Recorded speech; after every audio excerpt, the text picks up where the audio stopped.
Hello students, welcome back to my channel. Today I have come up with a beautiful story of the Rattrap. Now the Rattrap is a story by the Swedish writer Selma Lagerlof. A poor peddler makes rat traps to survive.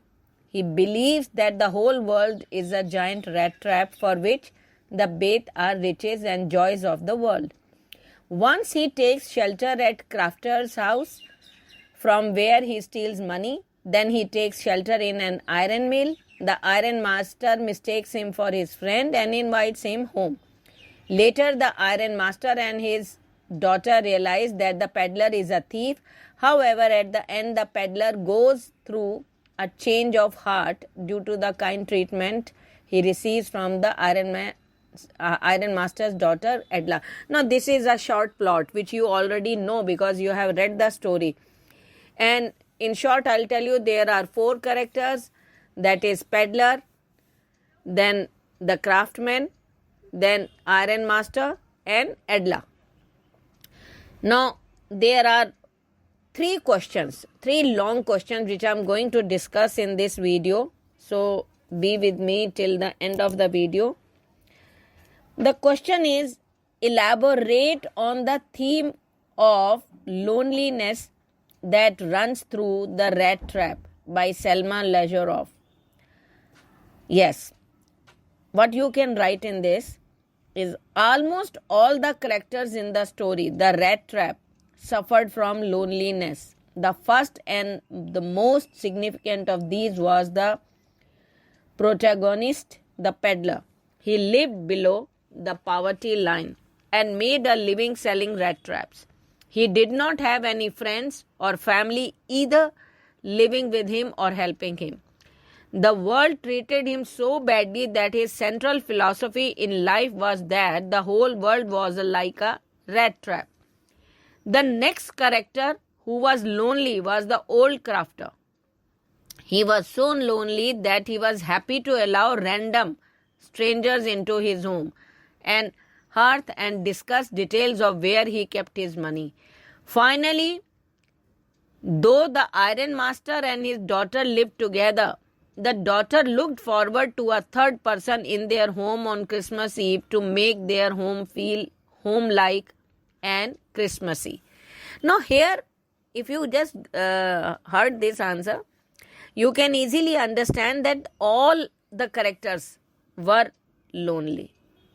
Now I move towards the next question.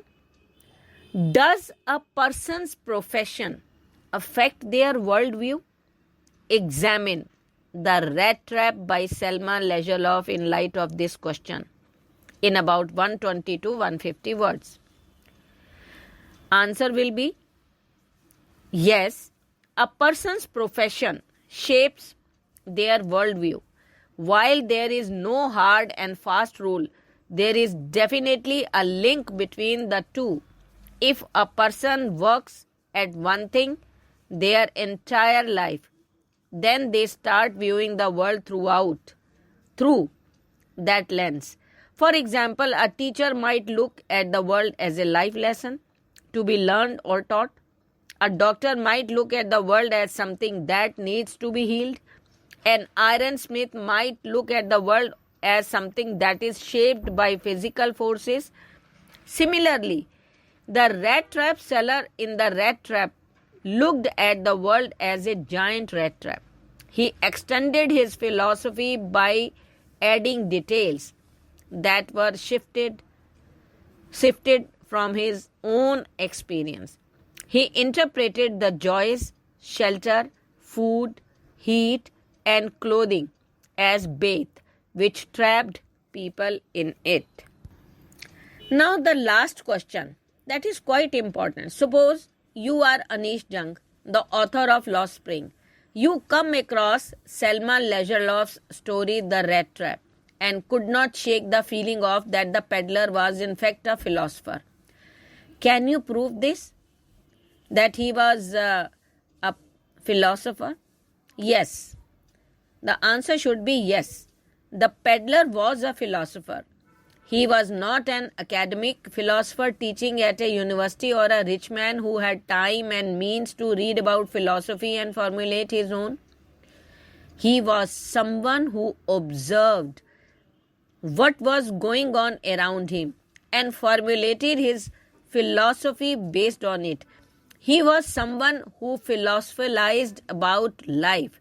Not everyone can come up with a theory about life like the way he did. The old crafter, for instance, did not have a theory about his view of the world based on his years working the land at Ramsjo Ironworks. Neither did the iron master who had the education and probably the time to spend on intellectual pursuits. The iron master's daughter had kindness and compassion, but not a theory of life. Hence, the peddler in Selma Lagerlof's story was a philosopher. Now, this is how you have to attempt the questions. You should be to the point. Don't add words just to repeat the same type of sentences again and again in a different way. Okay? So, I hope you like the video. Thank you.